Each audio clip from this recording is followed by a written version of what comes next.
You ready? Playing catch with his two sons. Good catch. Matt Hawkins is doing what so many of us try to do. All right. Spend time with our children and plant the seeds that will help them grow into good people who work hard to make their communities a better place. It is our duty to manage our community, and no one can take that away from us. And we should never turn our back on it, because it is us. And when we accept our responsibility, a beautiful community is almost automatic. Matt, the president of a nonprofit watchdog group, and his wife Kim, a recruiter for a major bank, are raising their boys in Parsons Place, one of the most successful developments in their hometown of East St. Louis. There were opportunities to go other places, but my heart was just to come back here and be part of my family and, you know, do my part. The Hawkins say that part is difficult in a depressed and unstable city, where many people feel afraid to challenge authority, especially when they've been led to believe that some of the people in positions of power are their friends. We have to redefine what a friend means. For me, a friend is a person that understands that Matt Hawkins has been through a lot, and he's not going to throw it away for some favor for somebody that's doing wrong. So what would make things better? Matt Hawkins believes there are too many taxing districts in the East St. Louis area that seem to be designed mainly to provide jobs for politicians and their supporters.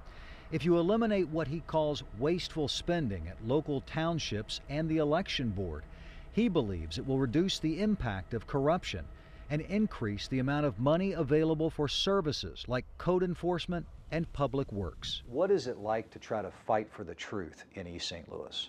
It's the hardest fight that you're going to have. The challenges seem overwhelming. How many of your students have been shot and killed? 63. All I was thinking about was death. I was gonna get shot.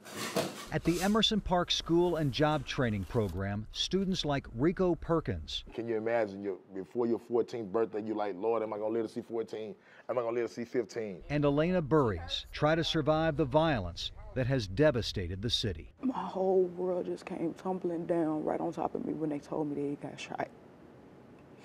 I just wanted to go and make sure that it wasn't really him. But I knew it was, and I couldn't do nothing about it. 63 since 1994. Wow. Yeah.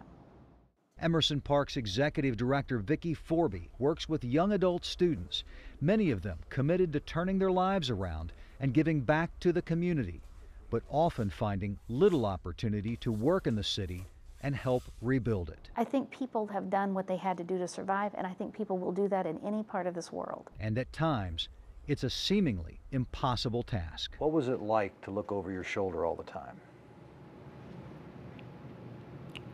Devastated, scared. Carl Willis wants to work in construction and eventually own his own company. But he's still in a gang and not ready to leave it because of the loyalty and respect he believes he gets from being a part of it. I'm gonna leave it one day. I ain't saying now, but one day I am. When the time comes, I'll be ready. To leave the gang, Carl may have to take a severe beating, or he could be killed. This was a beautiful community.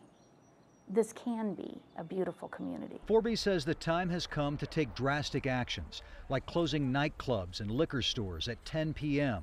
and bringing in the National Guard to save a community that has been unable to save itself. I don't think there's anything wrong with having the National Guard come in. This country doesn't mind invading another country to restore peace and deflect violence and restore government. So why are we afraid to do it here? There have been dramatic actions taken recently, including police raids on overnight clubs and Crown food marts. The state's attorney charged the Crowns with selling illegal synthetic drugs and other crimes. The nightclubs also face criminal charges. And a regional law enforcement commission has been created to provide oversight of the troubled East St. Louis area police departments and allow communities to use tax money usually set aside for development to help pay for law enforcement. The triple threats of poverty, violence, and corruption have cast a shadow over these cities for a long, long time. But I believe in the people of East St. Louis. They are fighting not just for their part of the American dream, they are fighting for their lives. and they deserve the best from us as public servants. Taking back East St. Louis will take much more than late-night marches through the John DeShields public housing complex, which prosecutors say has a higher murder rate than Juarez, Mexico, one of the most dangerous cities in Latin America. It really hurts. Evidence of systemic neglect is everywhere at the DeShields complex. The federal government failed to provide proper security, and the closed Lincoln High School is now a public disgrace, even a year after the state took control of the school district. They don't care about the community. They don't care about the people. Inside the school, more evidence of systemic failure, massive taxpayer waste, and mismanagement. Over the years, our investigations found that the elected school board often chose to spend millions of dollars on jobs for family, friends, and political cronies, instead of hiring more qualified teachers that live in their own community.